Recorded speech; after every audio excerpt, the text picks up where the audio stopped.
Peggy 18. We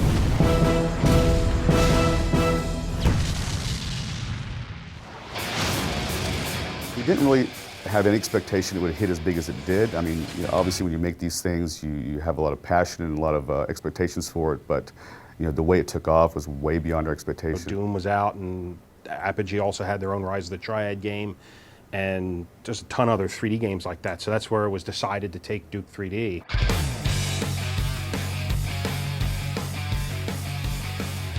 Duke Nukem came out right when the industry was transitioning from the sprite-based games, and that would be where everything is actually, even the bad guys, the animated bad guys, were just a flat piece of art.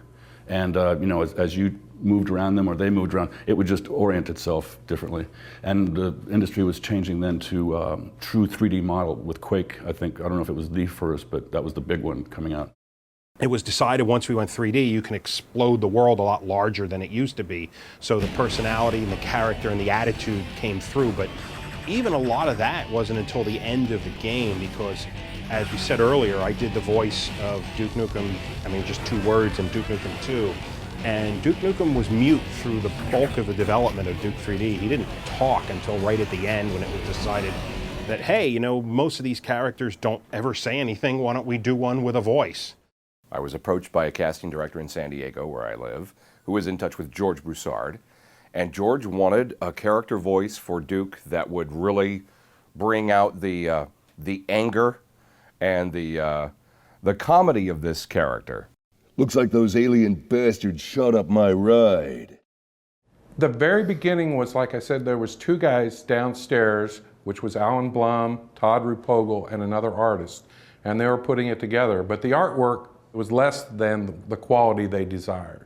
And based on that, that's when George Broussard got together with Todd and Alan and decided that they were going to throw our entire development team, the in-house development team at Apogee and now 3D Realms, at the project. And so it was already underway, and our key was to develop it into something that could be really, really good. I wanted to get involved with Duke, so I applied at 3D Realms, got a job there, and came down and just had a ball working on it with one of my other co-founders of Gearbox, Randy Pitchford. I didn't become a professional game maker until the mid-90s. I didn't even imagine that such a thing was possible. It was always a hobby for me. So I looked around, and I eventually I got some job offers, and I accepted a job offer in Texas. And I came out to work for a company called 3D Realms. And the first game that I got involved with as a professional game maker was Duke Nukem 3D. Duke Nukem 3D was the hit that it was because of for multiple reasons. Again, we got to spend most of our time making it fun. We play tested the hell out of it. We played every level over, and every night we would play test the game, which is not typical nowadays. That was one of the most fun recording experiences I've ever had, doing Duke 3D. The writing on the game, the lines that I had to deliver were outrageous and funny to me. I would say that the recording sessions took perhaps a little longer than they should have, because I had a hard time keeping a straight face reading some of the Duke Nukem lines. I came here to kick ass and chew bubble gum, and I'm all out of gum. We would sit around and somebody would have an idea about, oh, it'd be cool if he said this, or it'd be wonderful if he went ahead and shot this Mickey Mouse character, or I shouldn't say Mickey Mouse, a mouse-type character at an amusement park, or something like that, and then say, man, that was annoying.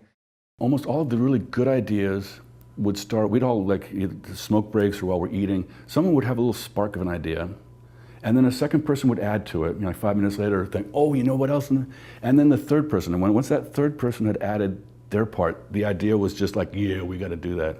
And as I recall, I'm not sure exactly if I remember correctly, but that was how somebody thought to have this lizard monster drop poop every once in a while, and then we have Duke Nukem, when he steps in it, he'll leave footprints. And then that turned into the footprints that we used quite a bit for stepping in anything.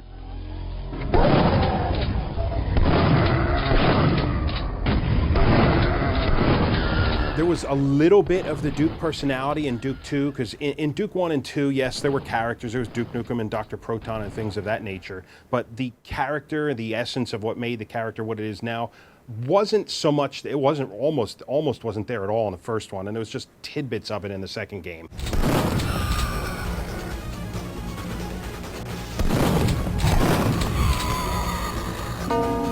Come get some. How much of Duke is in you? Well, every time I go to the bathroom, I realize that I get about 10 points of health, and I always, much better. Oh, yeah. We didn't know precisely what we had with that game. We knew it was good, but there's lots of good games that never take off, and it just took off. George Broussard and Scott Miller, who were the owners of Apogee, a publishing company, and 3D Realms, a label that launched Duke 3D. These guys really did a lot to help spawn an industry here in Dallas, and really created the first-person genre. The combination of violence, not real violence, no one's really getting hurt, the combination of violence and humor, to me, is just, and the Stooges, and I mean, there's a lot of examples of that. I'm not sure why that blend is so good, but particularly for me, I liked it. So I knew all along that the game was going to do well. Oh, I didn't know it was going to do well, but I knew we had a hit. It's just really nice to see seeds that are planted grow into what it's become. You can't ever expect that, but when it happens, it's magic. We had a blast. We just had a really good time with it. The question was, what were we going to move on to next? And I think, in my case, I moved on to another game called Shadow Warrior, which came out shortly after that.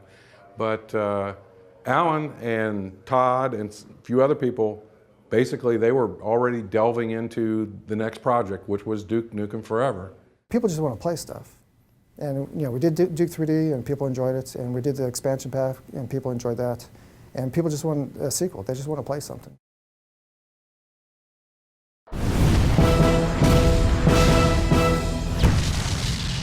Come get some.